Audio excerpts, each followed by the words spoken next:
Welcome to Refugee Radio.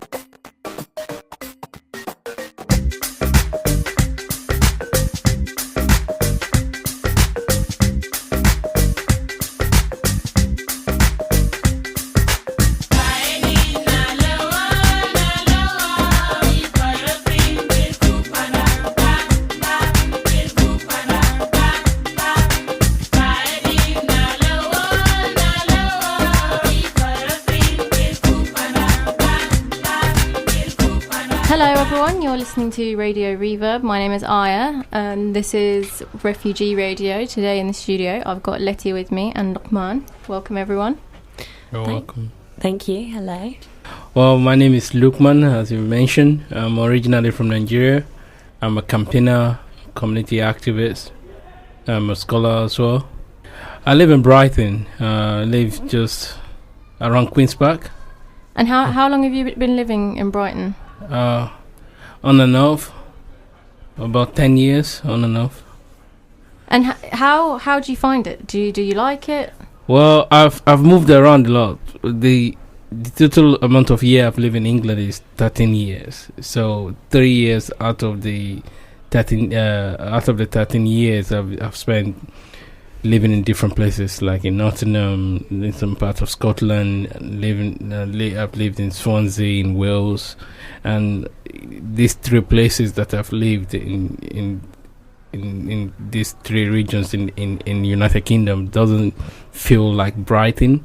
So eventually I had to return back to Brighton. So Brighton is like quite a place for me at the moment, you know. How would you say the different areas that you've been to in the UK, how would you say they differed from Brighton?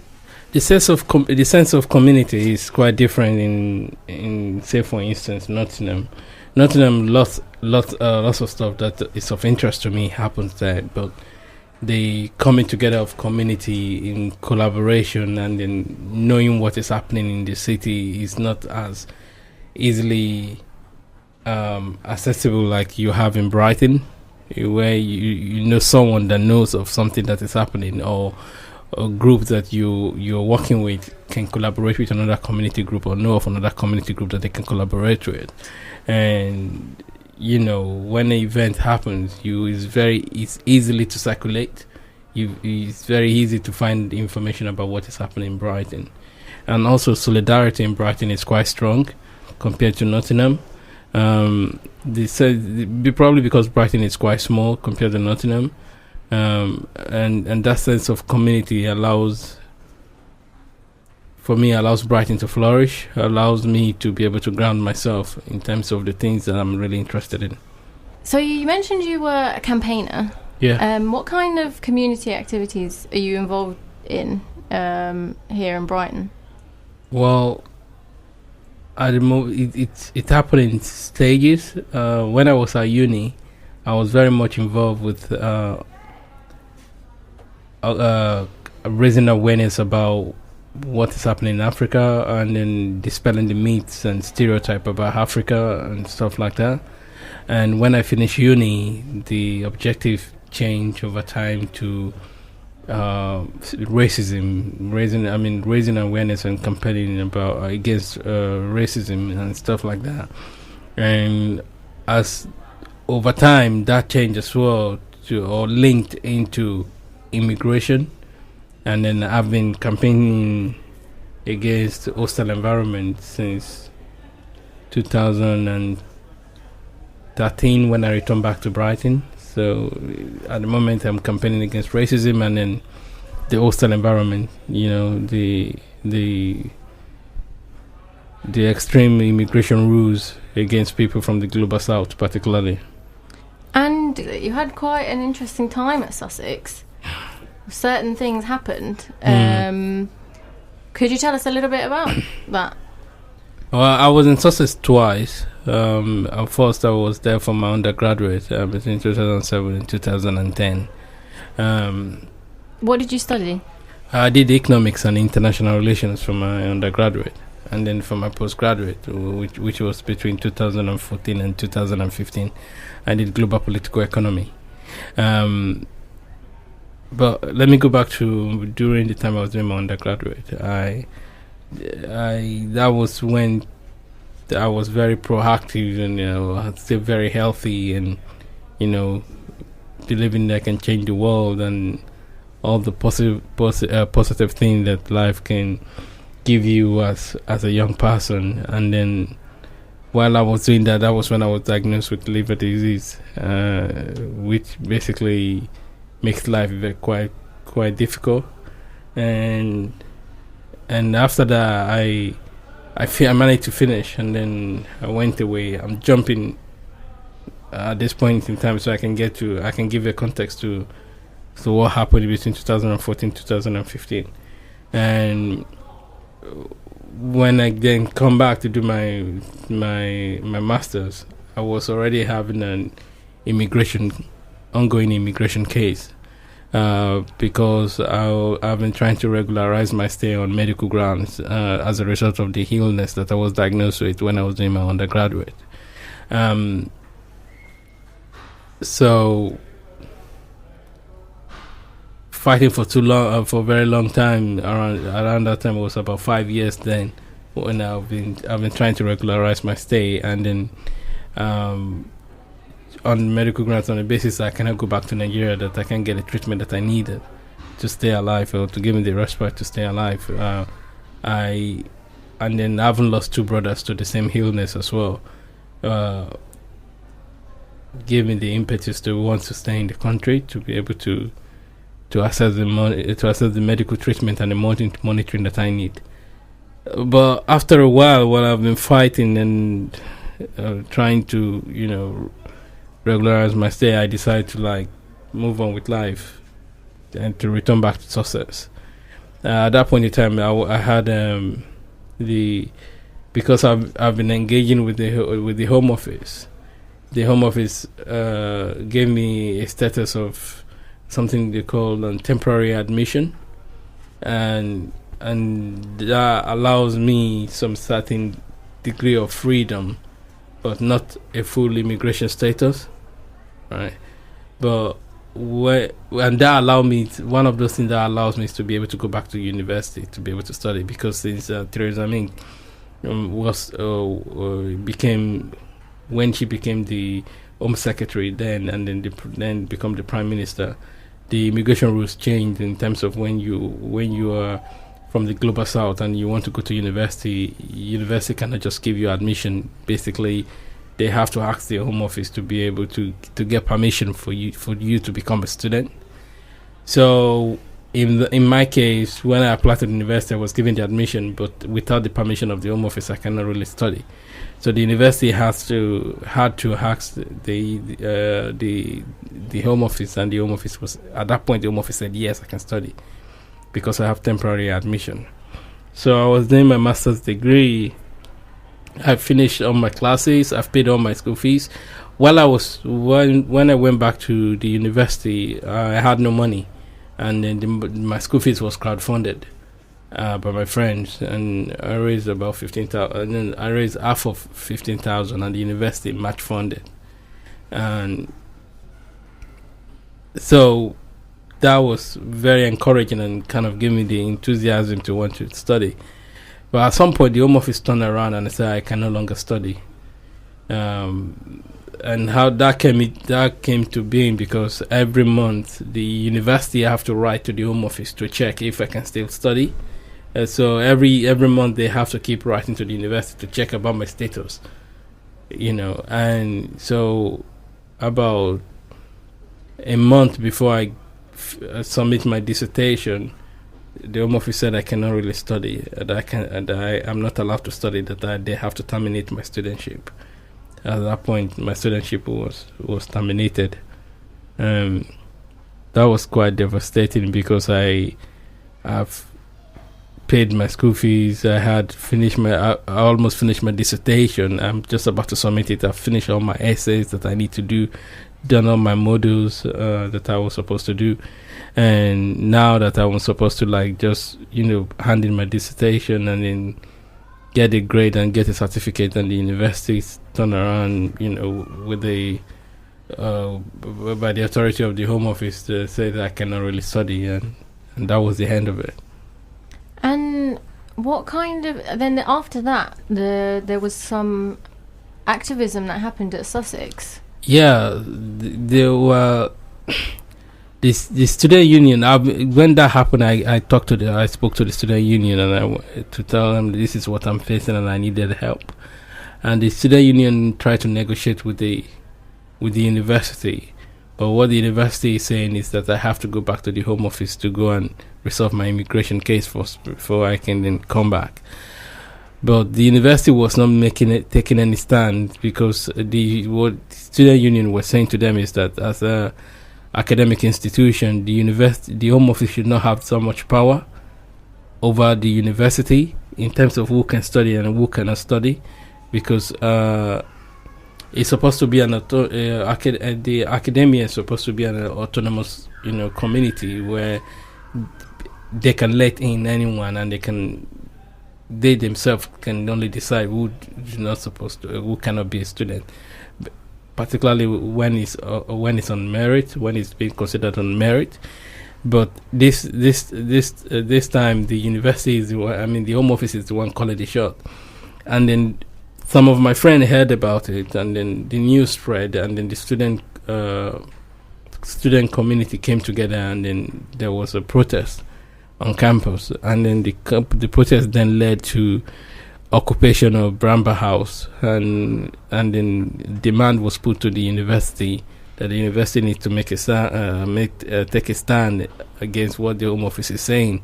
And also there was also a petition that was released and that was going around to not just within the university but around the academic community around the world. I think so. Noam Chomsky got to sign one of the people that signed the petition as well. Yeah. How many people? Do you know how many people signed the petition? It was a lot. It's over. I think it's over 400 people. And 400 academics. This was just the academics, and there's other petition which student and non-student will also sign in as well. And what was the result of that pressure from the academic community onto the university to take a stance? Really, it was quite disappointing, because I felt like the academics will basically follow that up with more of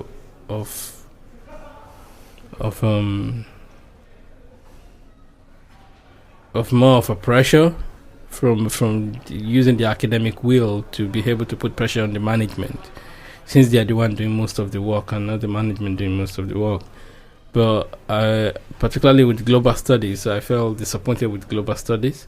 Global studies argued that their hands are tied because the Home Office, the way which the university recruits students and staff, make it difficult for them to be able to to be able to push further my case.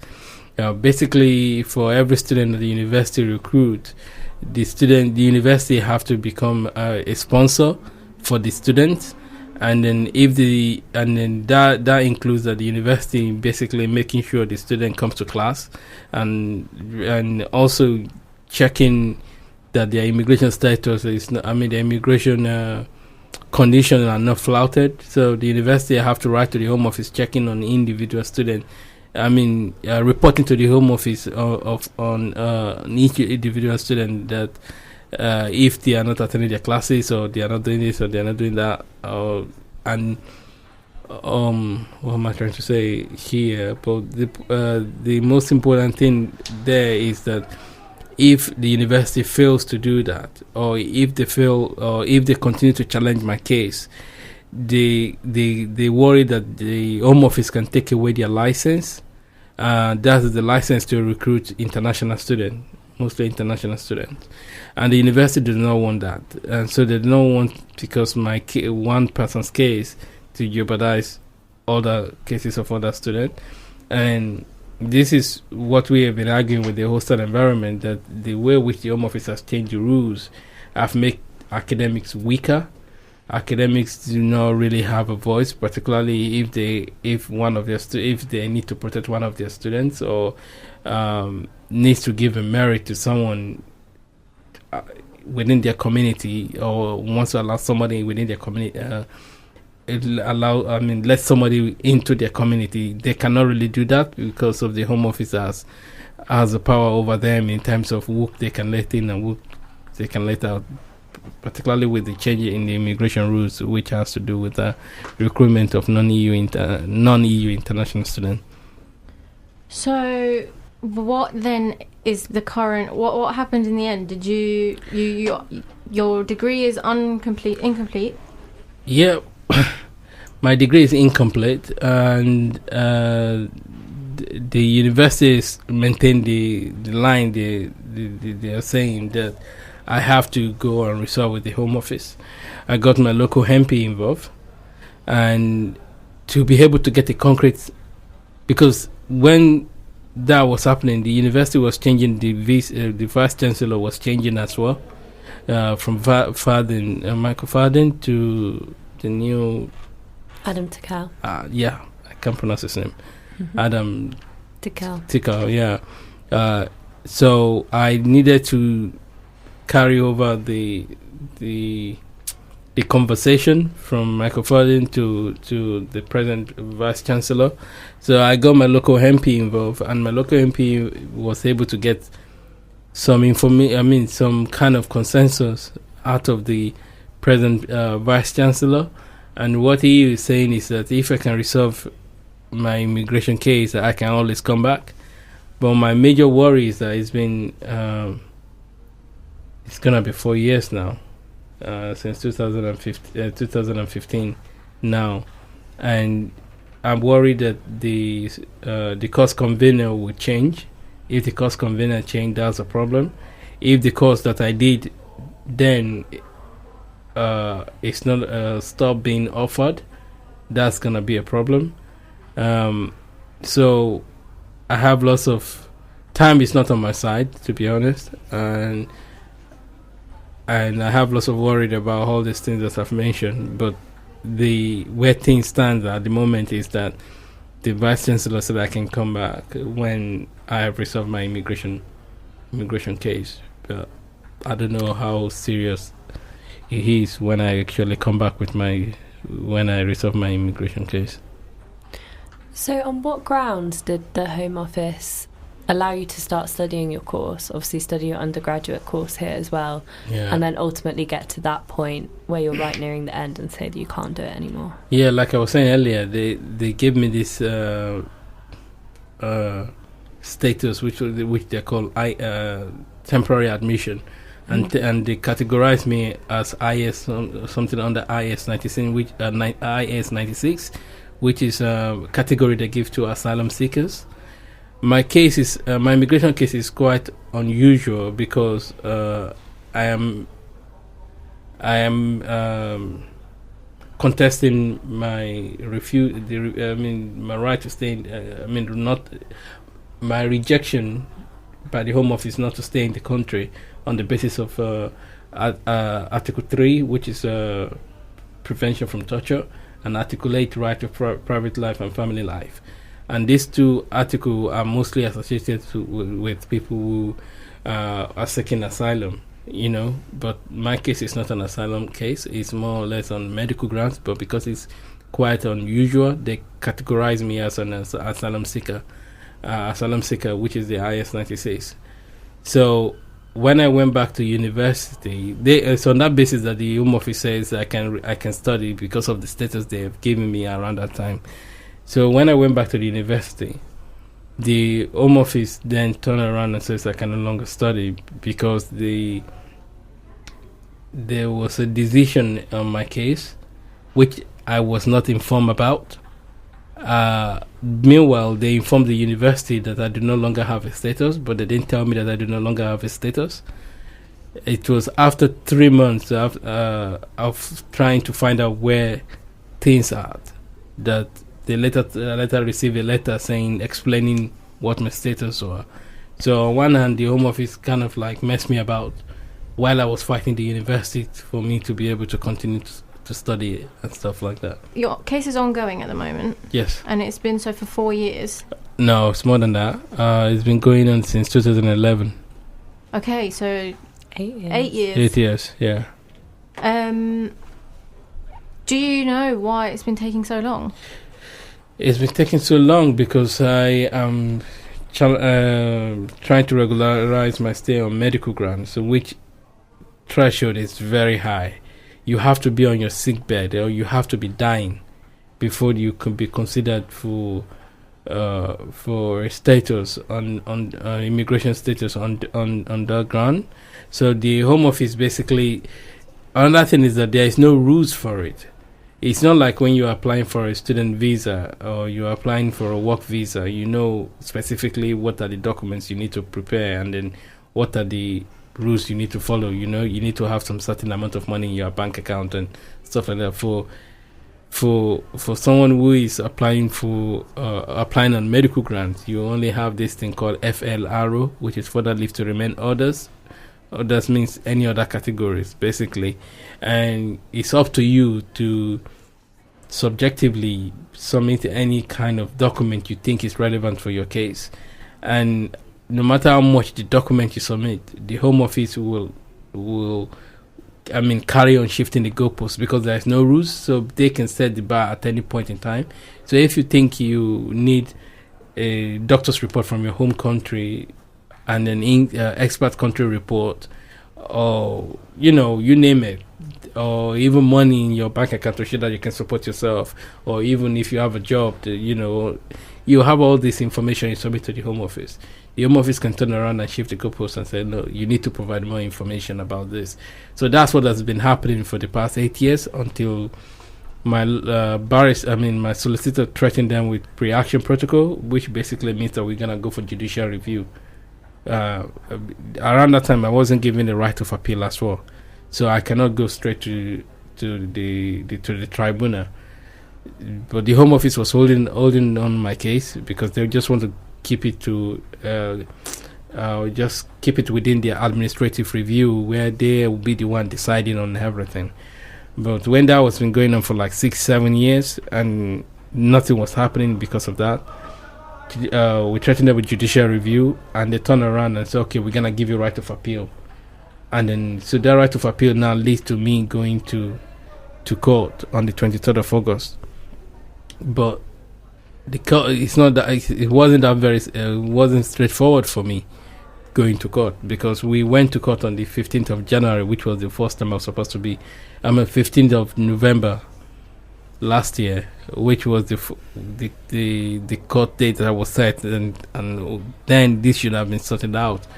But the Home Office came unprepared with and we didn't have a very, I'm not supposed to say this on the radio, we didn't have a very good judge, and the judge was not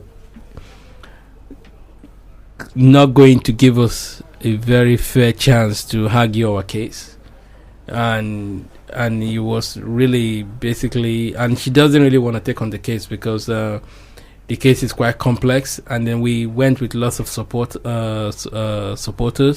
We went, about 50 people show up in the court with me on that day, and that kind of sent a panic around the court. I think sent a sense of panic around the court. But the judge adjourned the case on that very moment because we needed more time to be able to deal with the facts of the case, and so we had to go for something called what they call it again, case management hearing, which was in April. We had that in April, and then after then, that was when the new date was set for 23rd of August. So I had to go to court twice now to get this, to get to where I am on the 23rd of August, and hopefully on the 23rd of August, this is gonna resolve permanently. Hopefully, things go to plan. On the 23rd of August, what's the best case scenario for you? A best case scenario is for me to have a stay to stay in the country, and the Home Office loses, hopefully, That will allow me to basically continue to access the treatment that I need to do that, and also that will allow me to come back to finish my degree at Sussex, and hopefully move on to do my PhD. I have interest at Brighton University to do my PhD, but both my immigration status and the incomplete state of my master degree is holding on. It's almost throwing the spanner into the position that I am throwing the spanner into the progress of being able to start the PhD program. Hopefully, if I can get to stay in August, I can start in September. Yeah, fingers crossed. So it's quite a quick turnover. I hope I'm not sticking my head into the clouds, basically. But I said that I can start in September because that's when the academic period starts at Brighton University, and it happens to be that I am supposed to be in court on the 23rd of August. So if anything happened between then I can only hope for the best, that it kind of leads to it has a knock-on effect on the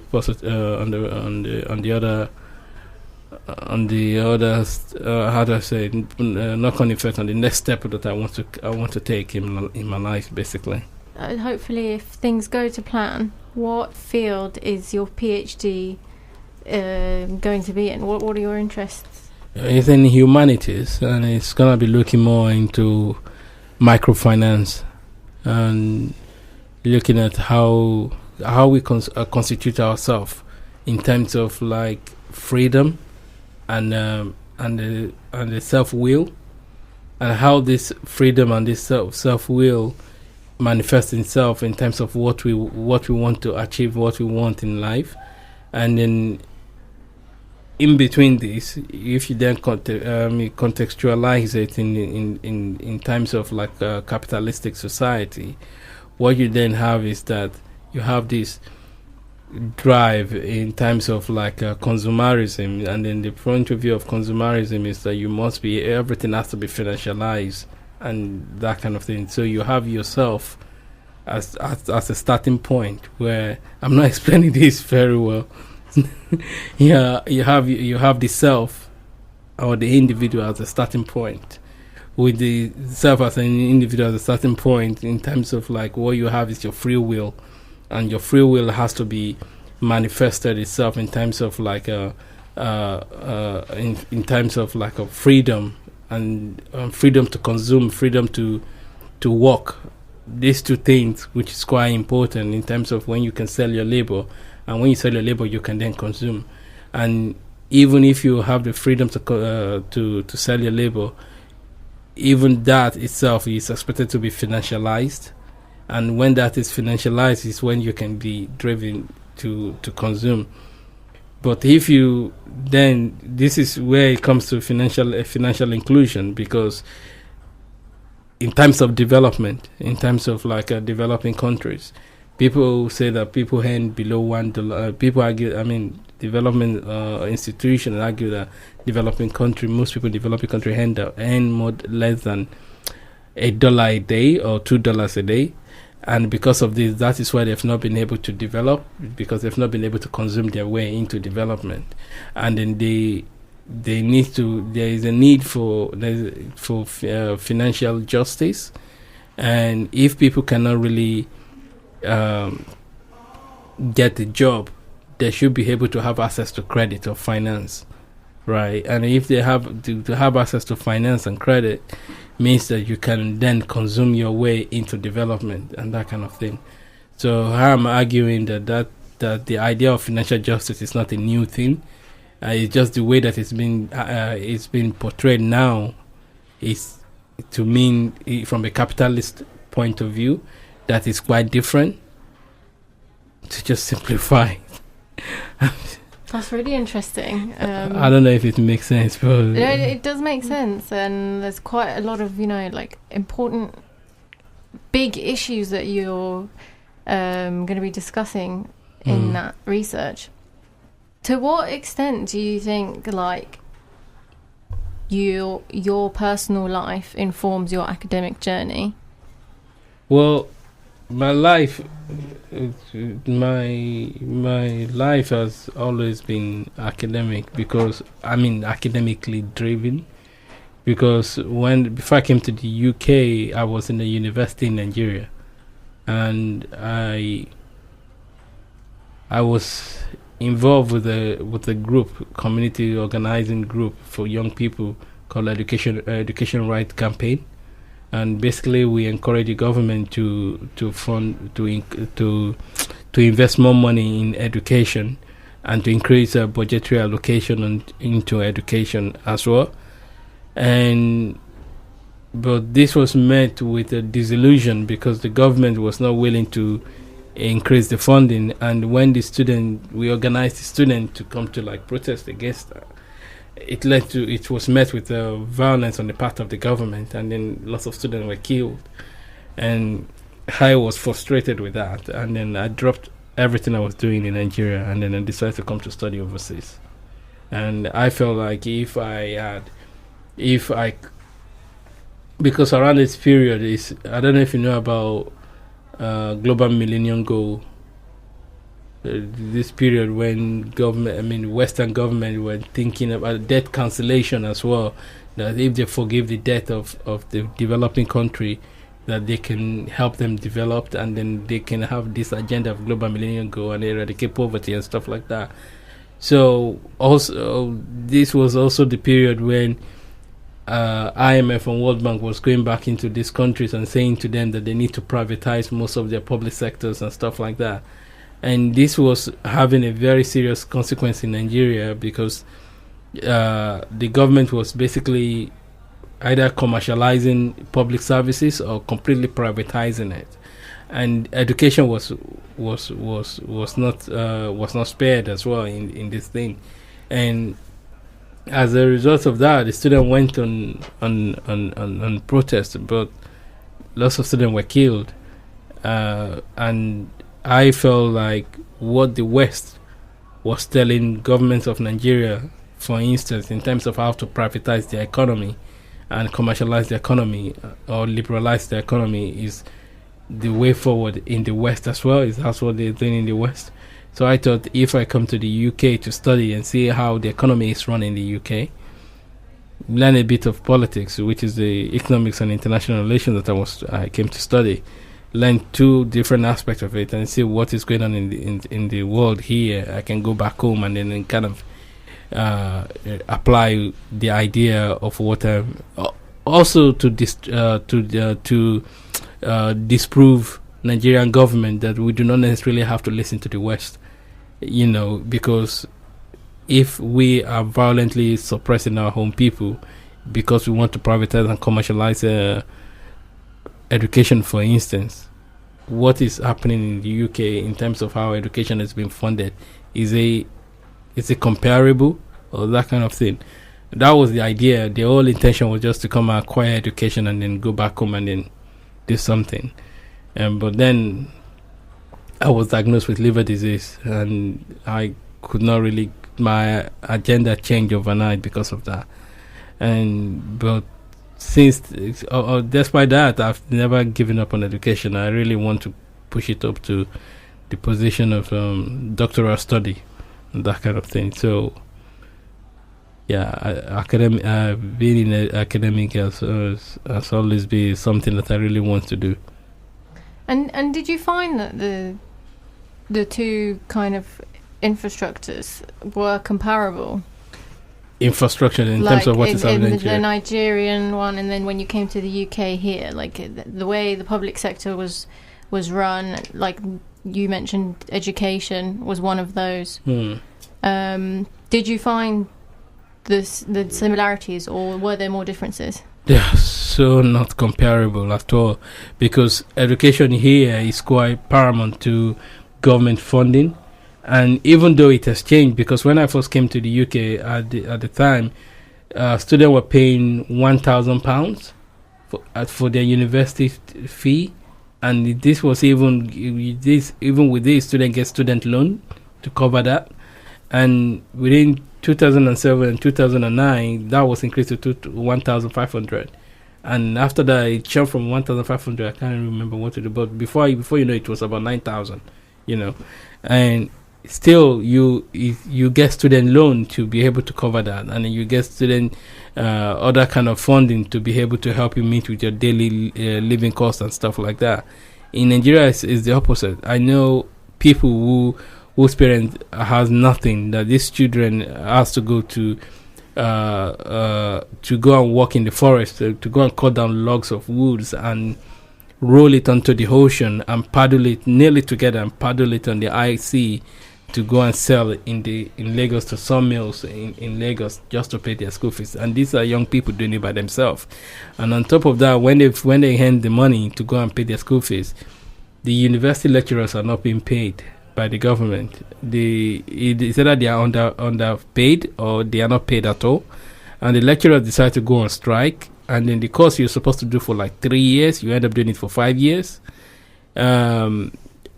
And academics themselves becomes even more exploitative of the student because they need to make money somehow. So handouts that were supposed to be given out for free, basically it's been sold to students. If you do not buy the handout, you are not registered to be a student, even though you've paid your school fees. So the education system in Nigeria, when I was there, was very exploitative and underfunded by the government. So, and even on top of that, if you manage to complete your education, there's less prospect for you if you do not have a serious connection to be able to have it to serious connection to government establishment or some kind of person who can give you a job.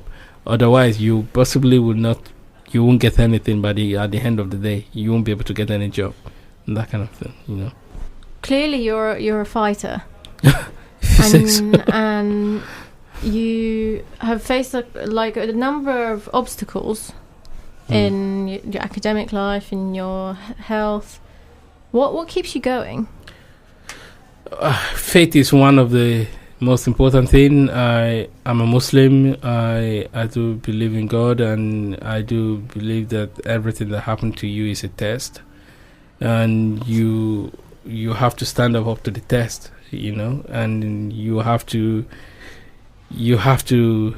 rise to the occasion. Otherwise, it's gonna be your baggage at the end of the day, to carry. And if I believe that if you stand up by yourself and you try to raise your voice to speak out about what is going on to you, and then you pray as well, people gonna join you. People gonna help you, and people gonna assist you in terms of, helping you getting your voice heard and that kind of thing. I don't believe I can do it by myself, but I do believe that I do have an agency within me that allows me to speak out, but that agency as well needs wider support, community support, to be able to function better. And you touched about earlier on the solidarity here at Brighton. Yeah. What kind of support networks are there here? Refugee Radio is one of them. The kind of support you get in terms of so for instance, the most impactful aspect of this is mental health. If you do not have a stable mental health, or you strong base of support, or some kind of a solid ground for your mental health, when you're going through all this stuff, you're gonna fall apart. So having a place where you can tap into your resilience, and talk about what you're going through, even if they cannot give you a practical support, but just feeling that you're part of a group and that kind of thing is quite important. Refugee Radio, like I mentioned, is one of them. I helped set up another group called Sources Refugee and Migrant Self-Support Group, where we basically talked about issues that we are going through, whether it is academic issue, or whether it is immigration issue, or whether it is other aspects of issue, and then we try to help ourselves using our own wealth of knowledge or wealth of experience to kind of help each other to resolve one another's cases. I do think as well, like, people of Brighton itself are the biggest provider of solidarity, because personally speaking, if I have not benefited from the solidarity from within Brighton, I don't think I would have been in the UK. I still remain in the UK. I would have been deported a long time ago. The way people have come out in terms of responding to whether it is crowdfunding or that my friends have put out, or to demonstration that has been organized on my behalf or something like that, has been really fantastic, Since there are so many uplifting, attitudes here, what are the advantages or the opposite? What are the challenges of integration here at Brighton? I don't know if integration is a big challenge in Brighton, as I would say it. I might be wrong, but from what I see is that the attitude of refugee welcome in Brighton, or migrant welcome in Brighton, has always encouraged migrants to come to join the group. Maybe the only to join different groups and help migrants with either with English language, or to actually socialize, have a space to socialize and stuff like that. The only challenge that I might think is that there might be, my hand of feels like a bit of competition, groups competing with one another wants to do one thing rather than collaboration, and that might put impediments into where refugee can go or cannot go, or because you go into this group, that means you might not be able to go to that group. But I don't think that is happening in Brighton, because I do think that group to signpost migrant and refugees to each other's group for assistance and kind of support. And you were involved in this year's Refugee Week, where a lot of collaborative events occurred. Could you tell us a little bit about your involvement with that organisation? Well, it's a group of organizations that come together to organize Refugee Week, and I am just part of it. The part that I played there was to organize two major events, or three major events. I will remember as I will speak along. Was on the panel discussion on, goodness, if I could remember the title of this conversation, you, me, and those who came before, and then basically to talk about the attitude of people towards refugees and migrants, and then what we can do to help that, to support migrants and refugees in Brighton. And the other aspect is the other event I organize is a live music, basically, and it's basically showcasing music that is sung by refugees and migrants themselves, and particularly music of their country of origin. And the topic was a book talk by Dina Nairi on what's the title of her book again? The Ungrateful Refugee. Yeah, Ungrateful Refugee. And those are the three events that I remember that I helped organize for the Refugee Week. Yeah. You mentioned the attitudes towards refugees in Brighton. What do you think is the current attitude? And the institutional level, I think Brighton can do more. In terms of the council giving support to refugees and migrants, in terms of, I think they can do more to make the place more feel like a sanctuary. But at the community level, the support is very overwhelming in terms of how people have thrown open their house. And I'm part of groups that help refugees find a place to live when they are homeless. And another group called 1,000 for 1,000, where we encourage people to donate what they have, or a minimum of £1, and then we use that to rent a place. What I found very interesting is that in these two groups is that people are willing to open up their house to people that they don't even know to come to live with them, and I find that very amazing. That you can, drop your protective shield and then ask people to come and sleep on your sofa or your spare room, or if you're a landlord, you have a spare house that you are supposed to give to an estate agent, but you decide to give it to a charity to house a refugee and migrant. I think the attitude has been very, very great in Brighton, particularly.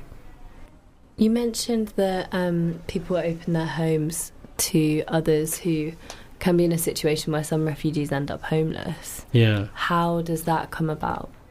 Like the fact that there's a great community support in Brighton, in terms of lots of people are involved in community projects and opening their homes up to refugees. Yeah. Do you think that that's filling a space that should be kind of provided by the institutions or the government? Do you think that's why that's such a strong base here? This is what I'm trying to say, that the institution can do more, because the institution is supposed to be proved. This is what the charities are doing now. This individual group of people, collective collection of people that come together to organize to do this stuff, is supposed to be done by the council and that kind of thing.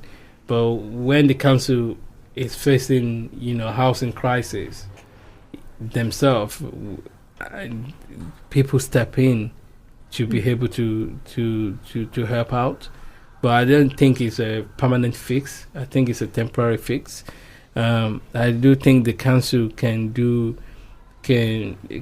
help people with even with temporary accommodation. It's still a temporary fix as well. But I think the permanent solution is the council to need to build more houses, and because if that happens, there won't be need for charity to be able to be doing all this, because there will be places for refugees and migrants to live. How much do you think the hostile environment that the Home Office tries to enforce, how much do you think that trickles down to like the individual councils and the institutional bodies? I think it manifests itself in different counties differently, because Brighton is a city of sanctuary, so Brighton is resisting the hostile environment, but still is filtering through to council, to not just to the council, but to the wider community. And the major aspect which the hostile environment has affected the council is the way which the funding of council has been affected. So what the council can do to provide to support refugees and stuff like that has been reduced because of funding cut to them. And also the right to rent, which the Home Office, the law that the Home Office brought in, which means that landlords now have to check, the visas or immigration status of their tenant. It puts more refugees and migrants more in a more precarious situation, because if you do not have a paper, you have an ongoing immigration case, and you do not have a clear paper that the landlord understands, you're very likely not to be able to rent a place. Find a place to rent. So that also adds on to people who are being homeless by the refugee and migrant themselves. And what about you personally? What have your interactions with the Home Office been like? What kind of attitudes have been displayed to you? It's awful. I have to go to Croydon Luna House. As befitting as that is, they call it Luna House. Sounds like a madhouse. I have to go there once a month to sign on, and every time I go down there, my anxiety level is always very high, because I do not know what to expect. Sometimes it's very hostile. They basically just harass you when you're there.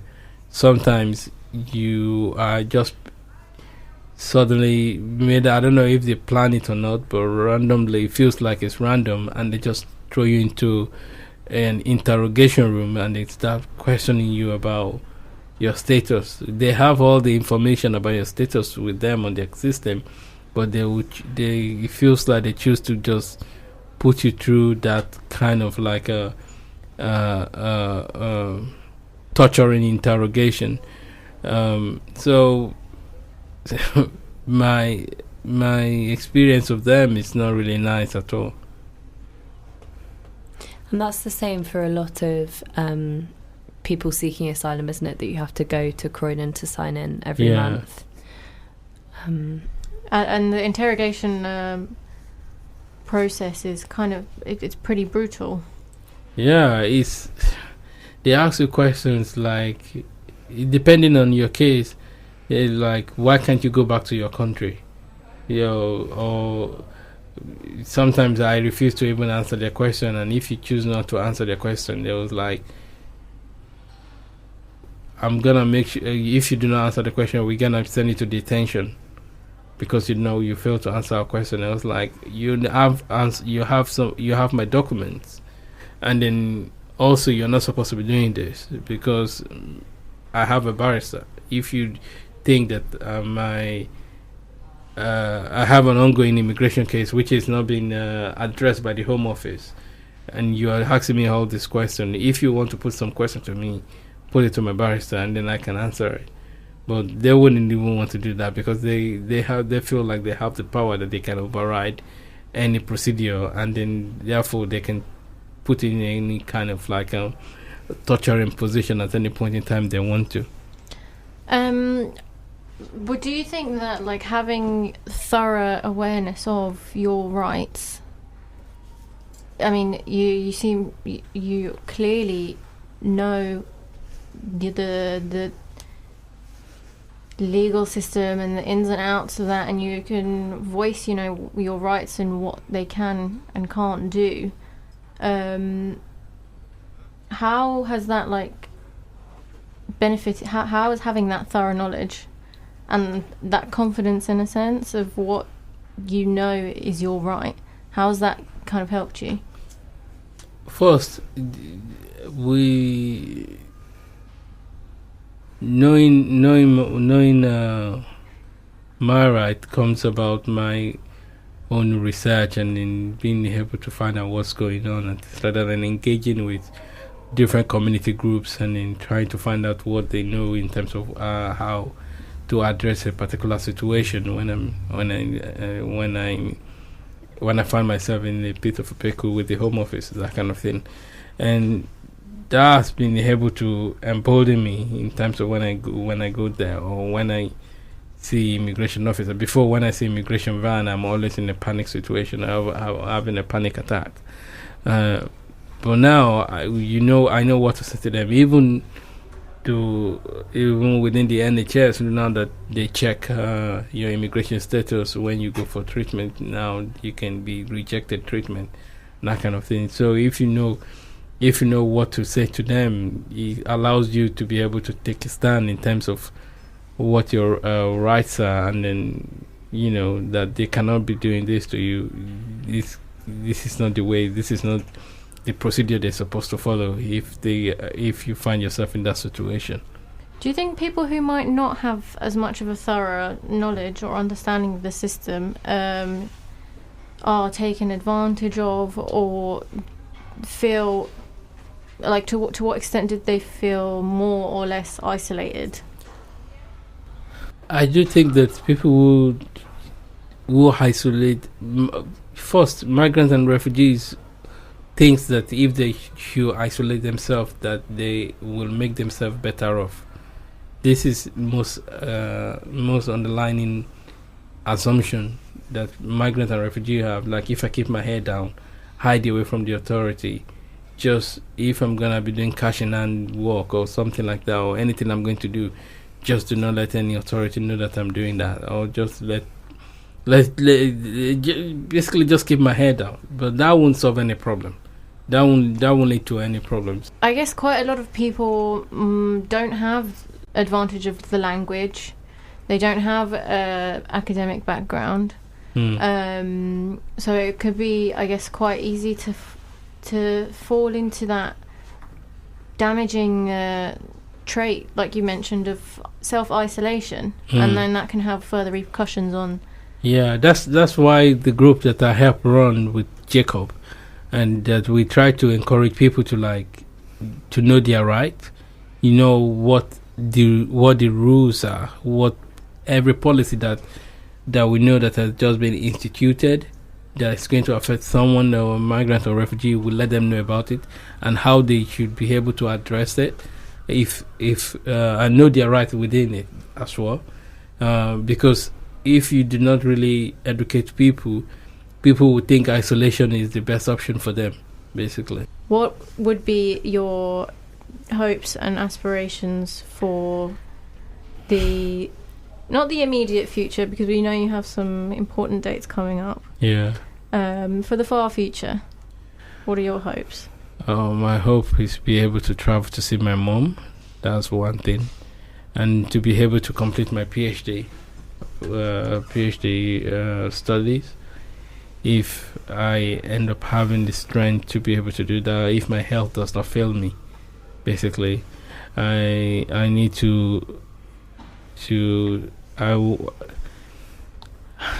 I think for my future as well, I need to get hold of my mental health more. I need to, because the immigration case has chipped out so much out of I've taken so much out of me that I've lost confidence in most of the things that I could do and I could not do. I really need to build my confidence back. And I think that's one of my big my hopes of the future, to be able to have as much confidence that I used to have before.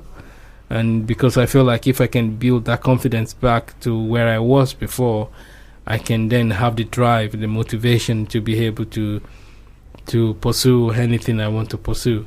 And if your mental health is not really very sound, you're not gonna have the impetus to be able to drive yourself, And do you have any final message that you want to get out to the listeners or to the community?